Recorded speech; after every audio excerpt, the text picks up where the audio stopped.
Yeah, when people like one of the people like some of the people I speak to, and this is a friend of a friend, and they had a near death experience, and they were like, do you know what's weird? Like, I can't wait to die. And I was like, what? And he was like, no, I'm not trying to sound morbid or crazy. I can't wait to go home. And I said, well, yeah, say it like that.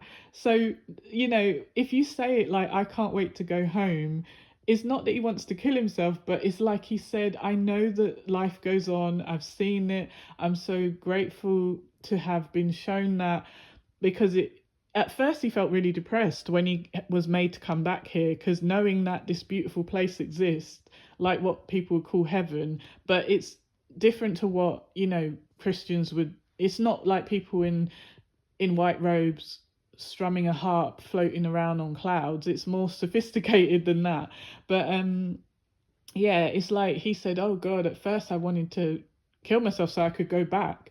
But then, and that sounds scary, and I hate to trigger anyone. I don't want to, I'm not telling anyone to kill themselves, even though that you will go home to the spirit world. But I'm just saying that because long before I used to fear death and not existing and leaving behind people I cared about. But now I don't feel any fear of death. Like, if my heart stopped right now, I would go happy. I wouldn't look back. I wouldn't look back at the vehicle, which is this body I'm sitting in right now. I wouldn't care about these possessions. I wouldn't care about the nice clothes or the nice car or any of that. I would feel bad for the people who would grieve me, because I know they would feel sad. But I try to tell people right now while I'm alive, I say, listen, I know I will go home to the spirit world, and you will too when it's your time. And don't cut your journey short because of your grief you feel for me, because I want you to stay alive and keep going and be happy.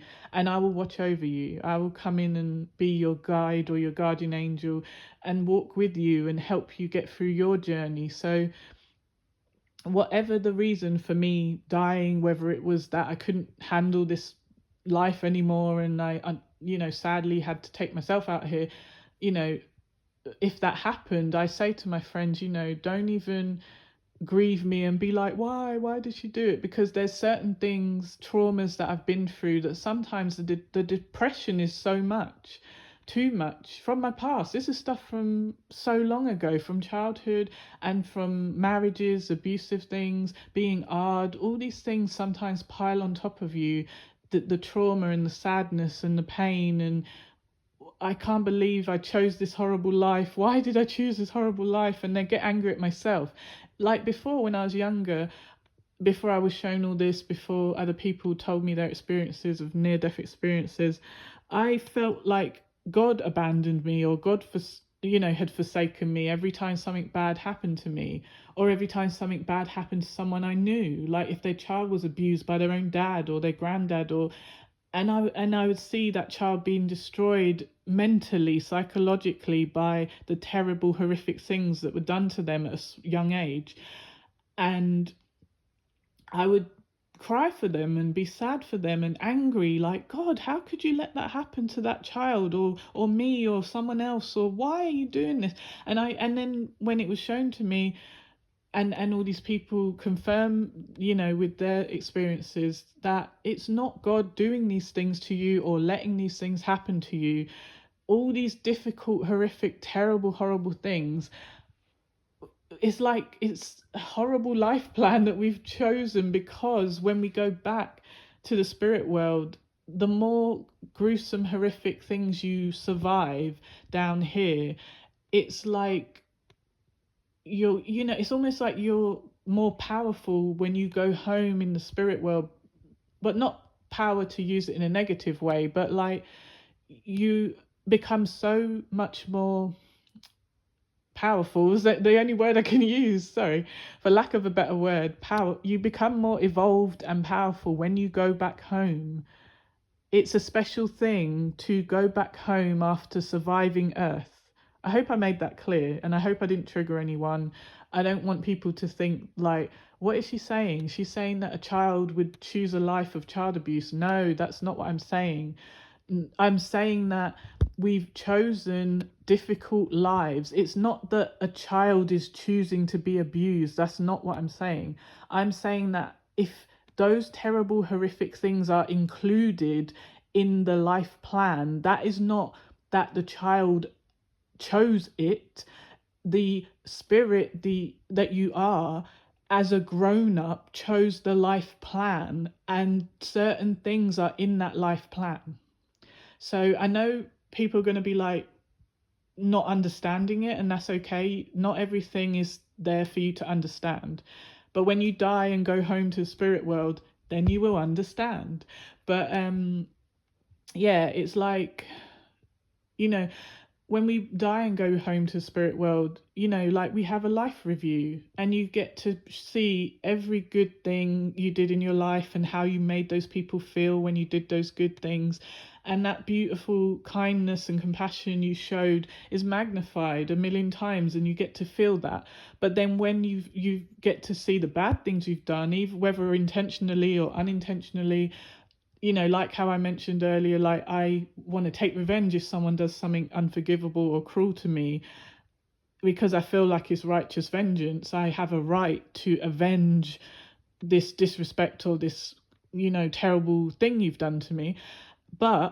However, I'm gonna, I can still get karma for that, bad karma, for taking revenge on someone, even though they did wrong to me, you know because if I choose to not let karma take care of them, then I'm going to get karma too, some bad luck. It might not be as bad as the karma they're going to get, but I'll still get that little punishment too, because I chose to use my free will to go and do something bad knowingly. You understand? Even though in my mind, in this human form, I feel it's justified, but there's laws of the universe, and there's certain things that are gonna cause and effect, and if I do this, then this is gonna happen. So it's like once you ring a bell, you can't unring it.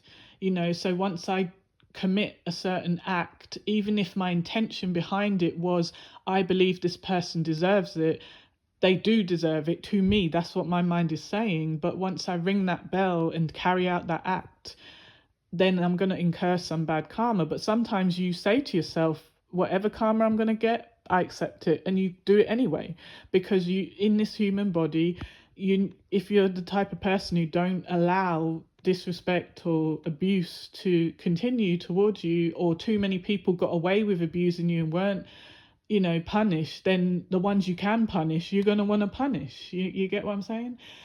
Anyway, so yes, so I hope I've said everything clearly. And with the life review, I was saying how you get shown all the good things, and it's the beautiful feeling is magnified. But when you get shown, when you get shown all the bad things you did, whether you did it intentionally or unintentionally or whatever, because intention is important as well. But if you did something unintentionally, but it made someone feel really bad, like say if you were drunk and you cheated on someone, and then the person you cheated on was crushed, but you didn't even mean to do it, and you'll be made to feel that pain. And any bad stuff you've done or any pain you caused, you'll be made to feel that, to see it, and to learn that this is why it's important to go out into the world and show kindness and be compassionate and do good things and do no harm. This is why it's so important. People don't realize what is important. They think, hold on a sec. Too hot now. I got like 3 hoodies on. It's a bit cold in England at the moment, but now I'm getting a bit hot. Hold on. So I was saying that people don't realize that being the purpose of life, when people will say, like, what's the meaning of life? Are we just put down here to suffer? Because I was always very, like, mature. Even as a 7-year-old, I used to say, what's the meaning of life? In my little British accent, even though I'm multiracial, and so I don't look like Mary Poppins, but it's like if you imagine those kids, those little white children in the Mary Poppins, Oh no, they got a posh accent. No, if I was talking like Dick Van Dyke in the Mary Poppins, like, what's the meaning of life then, eh? But it's like weird how I was always so mature because I've already been here before. I had past lives and I had a lot of deja vu that reminded me of my past lives, even though I had the amnesia that kind of blocked most of it that we're all given, so we can focus on this horrible life, focus on one horrible life at a time. But yeah, it's weird because I remember thinking, oh God, I've lost my place now. What was I talking about? Sometimes I get a brain fog and I literally like the thought or what I was talking about falls out of my head. That's weird. A mind fog, they call it. Hold on. What were we talking about? Oh my God. Oh, yeah. On Earth, the meaning of life and what we should be cultivating or focusing on is being a good person. We should be cultivating and nurturing those good qualities in us. Obviously, there are some people down here who are evil and nasty and have chosen to do bad things and not be good, and those people will be punished and they will be made to feel every nasty evil thing they've ever done, and it will not be fun, and they will end up in lower vibrational realms where they will be punished. So you carry on with your nasty evil selves, you dirty arseholes. But yeah, so let's focus on the love and light. We won't speak of such things, but yeah, I just think when you look at people's ambitions these days, their thought of what is important. Look at like TV shows, reality shows. Like in America, for instance, there's one called Baddies on Zeus, and I remember they said, what was it? Something like someone said. They it's their whole ambition, their life's ambition, to go on a show where they got a fight like it's some UFC, or I think it's UFC, is that the fighting, the kickboxing thing. And I was like, why is that your life's ambition? But it's like, oh, they pay me so much money and all I have to do is punch a bitch in the face. Okay, but why are you so low vibrational that is worth the money? Like what if they told you to punch a baby in the face for 20K? Would you do it? And some sick people would. I mean, you're going to end up in jail for hurting the baby, but what the hell is going on that the world is so moved by money and greed that, because yeah, I can understand if you're starving and you got kids, but why did you have kids? Like, I'm not being funny, I'm being serious. There are clinics that give out free contraception, condoms, the coil, the you what is it, like something they can put to prevent pregnancies, or the pill. There are so many things now to prevent pregnancy in women. So why are these lazy, dumb, uneducated people? Because it's like, are you not educated about where babies come from or how babies are created? Or are you just being dumb on purpose? And I know it sounds harsh, but this is kind of stupid. Like in the old days, people would have been grateful for contraception. Now that it's free, you can literally find a clinic and go and get free condoms, free anything, the pill, the other stuff. I mean, at least in England, I can't speak for every other country, but I'm talking about in England then. So why are you having kids you can't afford, you don't even look after? Because a lot of these women, they just let themselves get pregnant and they don't even want the children. It's just weird. Like, because in my mind, I was talking to my friend the other day about this, and I was saying that if I was literally so poor, like from a third world country, and so poor that, we had nothing, I would rather steal to feed my family. So I wouldn't have a bad intention with stealing. I would be stealing, obviously not wanting to get caught, but wanting to feed my family. But then he said, oh, but if someone came along and just offered you some money for sex, would you do that in order to feed your family? And I said, well, no, the person I am, does my dignity wouldn't allow me to do that. I feel like I would rather die than do that. And he was like, yeah, but then what if, and I said, no, well, there must be something to steal, or there must be some wild fruit trees. Like, where do I live? And then we were trying, it's like we kept going around in circles, like, well, wait, but won't people look down on you for being a thief? And then I'm like, I don't care. I'd rather be a thief than a prostitute. And then it's like we're kind of going back and forward. And obviously, different people are going to have different opinions. That's your right to have your own opinion. But in my mind, I'd rather be a thief than a prostitute. Because in my mind, if I'm being paid to let some stranger do stuff to me, humiliate me, probably get me pregnant and give me more children that I can't feed, give me STDs and diseases, like, what, how is that any better? Because that money is a small amount of money. Unless they're giving me millions of pounds that I can buy a house or get out of this poverty, it's only the desperation that would make someone jump on such a temporary solution. I would be looking for a long-term solution, but the thieving would be temporary to feed my family until I could find a long-term solution, right? So these women on these TV shows, they already have money. They already have a home and a roof over their head and a boyfriend. They're both working, even if it's like crappy jobs in their eyes. So why are you but because this stupid company will give them a ton of money, right? But the requirement is you be a clown, a violent clown, and crash out and be like a crash dummy and just let people wail on you and beat you, and or you beat them back if you're a better fighter, whatever. Why is that more appealing to you just because the money's a bit higher? Like, where's your dignity? Where's your honor, bitch? Like, for real, you make our people look bad, number one, because they're targeting women of color, whether they're light skin, dark skin, mixed or full race, whatever.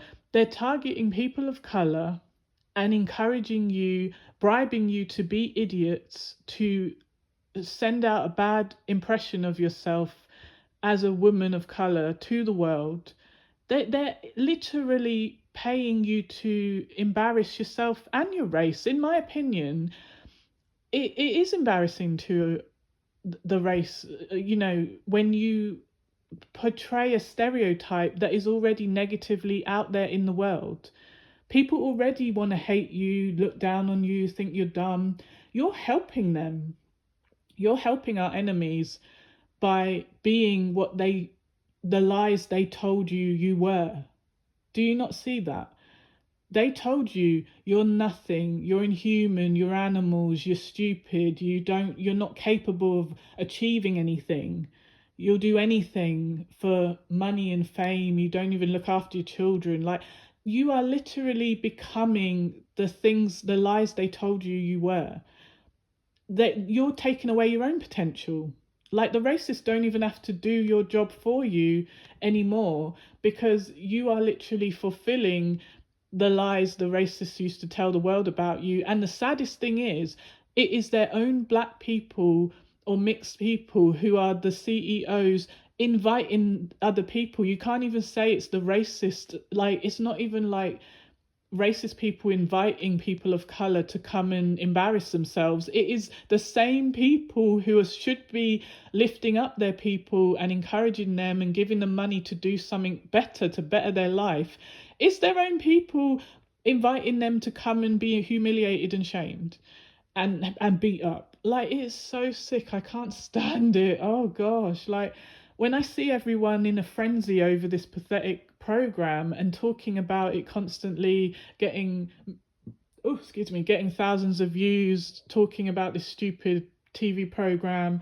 I hope she beats up this one next week. Oh yeah, that was a good fight. Oh yeah, that one's like Mike Tyson. No one's complaining about what a pathetic shit show it is and a circus and how embarrassing it is to our people. One or two people are saying that, but is the majority are like, yeah, get her, and they want the fighting and they want the patheticness. It's so sad.